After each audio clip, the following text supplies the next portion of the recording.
Um bom programa de TV ou uma boa reportagem não dependem apenas de um bom texto, apresentador ou repórter. Pequenos detalhes que passam desapercebidos pela maioria dos telespectadores interferem na recepção das informações e, assim, prejudicam a comunicação e, muitas vezes, a credibilidade do programa ou repórter. Mas quais são esses pequenos detalhes? Quais os cuidados que devemos ter para não provocar ruídos na comunicação com o telespectador? É o que iremos mostrar neste programa.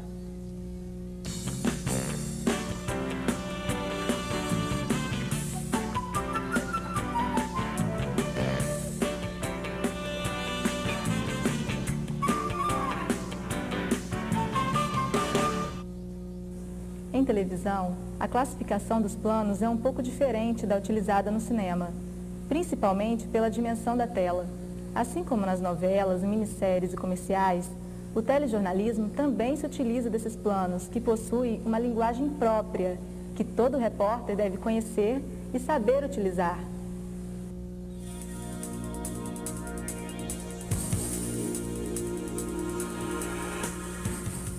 As três principais diferenças físicas entre a linguagem do cinema e da TV são o tamanho da tela, a luminosidade do ambiente e a resolução da imagem. A imagem de cinema é projetada em tela grande e da TV numa tela muitas vezes menor. Com isso, ao se fazer um programa de TV, esta diferença deve ser levada em conta, pois, sem dúvida, o mesmo enquadramento vai produzir resultados distintos, quando projetado na tela do cinema ou da TV. Os programas realizados para a televisão têm muito mais primeiros planos e closes do que os filmes comerciais. Aplicados ao telejornalismo, esses planos assumem um papel importante dentro de uma reportagem. Saber utilizar esses planos para se contar a matéria não deve ser uma atribuição somente do cinegrafista. O repórter deve conhecer o nome e função de cada plano.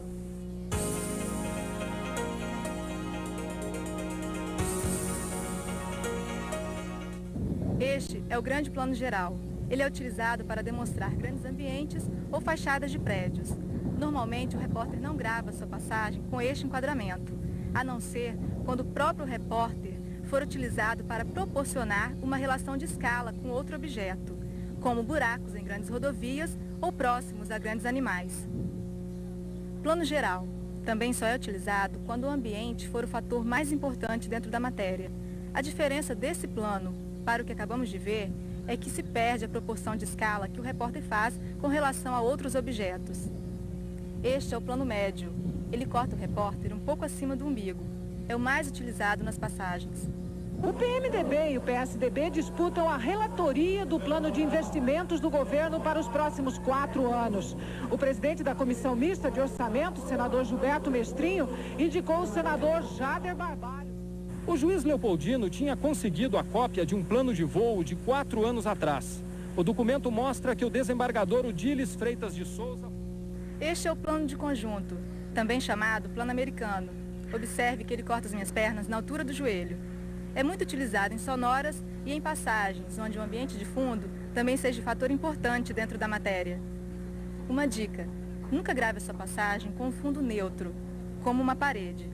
Sempre grave a sua passagem compondo a imagem com alguma coisa relativa da sua matéria. Por exemplo, se a minha matéria fala sobre dados gerais da FAESA, então é só me posicionar no centro do vídeo. Agora, se a minha passagem é sobre a cantina da FAESA, então eu me posiciono no canto do vídeo e assim estarei conduzindo a atenção do telespectador para o objeto da minha matéria. O primeiro plano é utilizado quando a informação do entrevistado é o fato mais importante dentro da matéria. Toda a atenção deve estar fixada na entrevista, sem que nenhuma outra imagem desvie a atenção do telespectador. O primeiríssimo plano, ou close, é usado quando a informação do entrevistado requer uma maior dramaticidade, como depoimentos emocionados e confissões. Nunca um repórter deve usar este plano para realizar a sua passagem. O plano de detalhe só é utilizado quando um objeto ou parte do corpo do entrevistado deve ser ressaltado.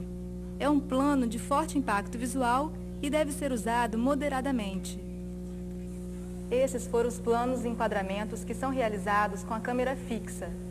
mas todos esses planos podem ser combinados com dois movimentos de câmera, a panorâmica e o traveling. A pan é o movimento em que a câmera gira ao redor de um eixo imaginário qualquer. É utilizada normalmente para mostrar ao telespectador imagens que não podem ser exibidas em um único plano. Ela pode ser horizontal e vertical, quando também é chamada de tilt. O outro movimento é o traveling. Diferente da pan, onde a câmera permanece fixa, no traveling a câmera acompanha o objeto ou se movimenta ao redor dele.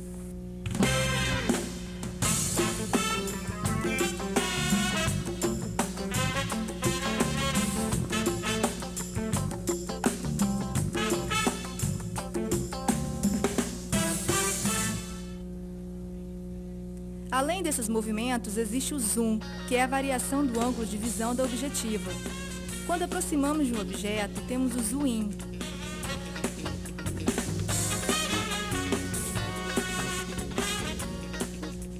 Quando afastamos desses objetos, temos o zoom out.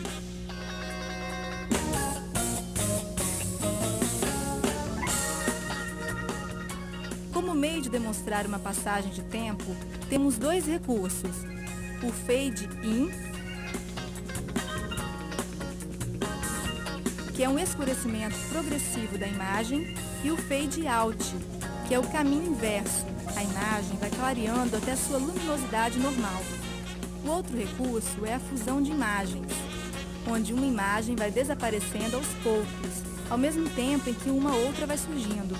Mas lembre-se, este recurso nunca é usado em telejornais, só mesmo em produções artísticas e comerciais para a TV. Bem, até aqui observamos os nomes e cuidados que devemos ter com cada plano de enquadramento. Mas isso não é tudo em uma reportagem. O repórter é peça fundamental e sua postura é de extrema importância para que uma boa matéria seja realizada. Em suas passagens, o repórter deve sempre se preocupar com o figurino. Suas roupas nunca podem ser com cores chamativas ou decotes muito ousados. Escolha sempre uma roupa que transpareça sobriedade e de cores leves e neutras. Um outro cuidado importante é com o microfone. Ele é a arma do repórter. Por isso, nunca deixe seu entrevistado lhe tomar o microfone para responder suas perguntas e observe sempre a distância correta para realizar suas passagens e suas entrevistas. Os microfones direcionais, usados em quase todos os programas de TV, captam muito bem o som. Por isso, não precisam ser colocados próximo à boca. Segure o microfone sempre desta maneira, demonstrando tranquilidade e segurança. Quando realizar uma entrevista, não estique todo o seu braço e nem aproxime demais o microfone da boca do entrevistado. A distância correta é a pequena curva que seu braço faz na altura do cotovelo. E sempre segure o microfone com as costas da mão direcionada para a câmera. Até agora vimos como devemos fazer para aparecer bem na TV. Mas nada disso adiantaria se o profissional que for gravar as imagens não souber manusear bem a câmera de vídeo.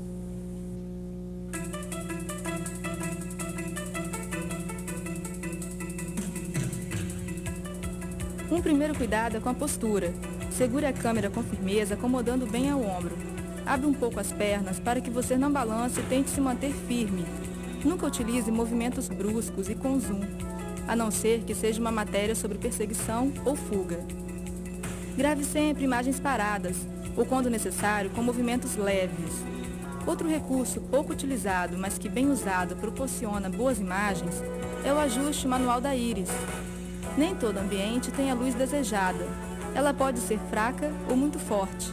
Assim, posicionando esta chave no manual e apertando esses botões, você pode controlar a entrada da luz na câmera e assim garantir que sua imagem fica com uma boa luminosidade.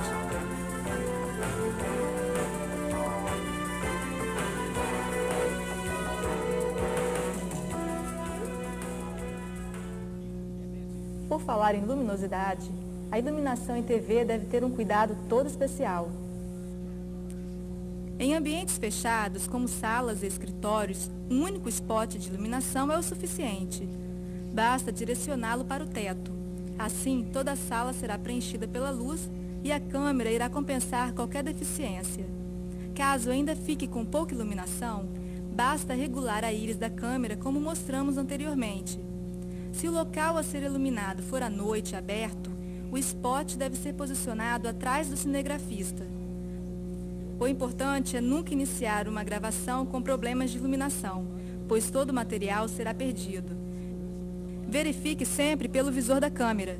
Se o objeto que você está gravando estiver com pouca iluminação, é quase certo que o resultado será o mesmo na fita.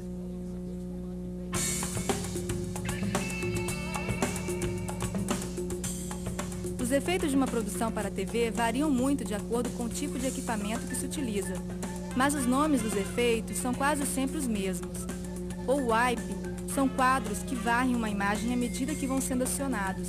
Mas cuidado, todos esses efeitos devem ser sempre usados com muita moderação e, em caso de uma matéria para um telejornal, nunca devem ser usados. Outro efeito é o chroma key. Ele substitui um fundo azul por outra imagem qualquer. É um recurso muito utilizado no cinema e como cenário de um telejornal ou programa de TV. E então, será que você já sabe todos os nomes dos planos?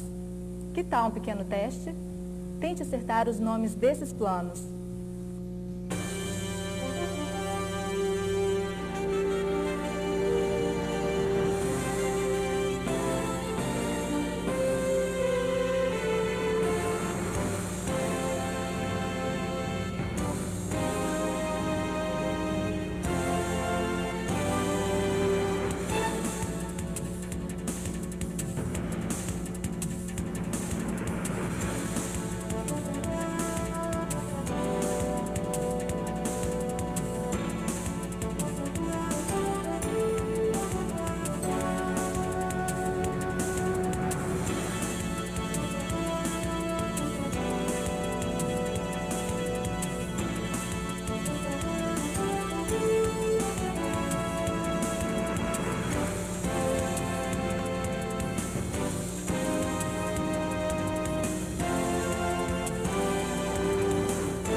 Essas foram algumas dicas que podem ajudar você a realizar um bom trabalho em vídeo. Uma boa comunicação não é apenas texto. A imagem também comunica, também é linguagem. Bom trabalho e até a próxima!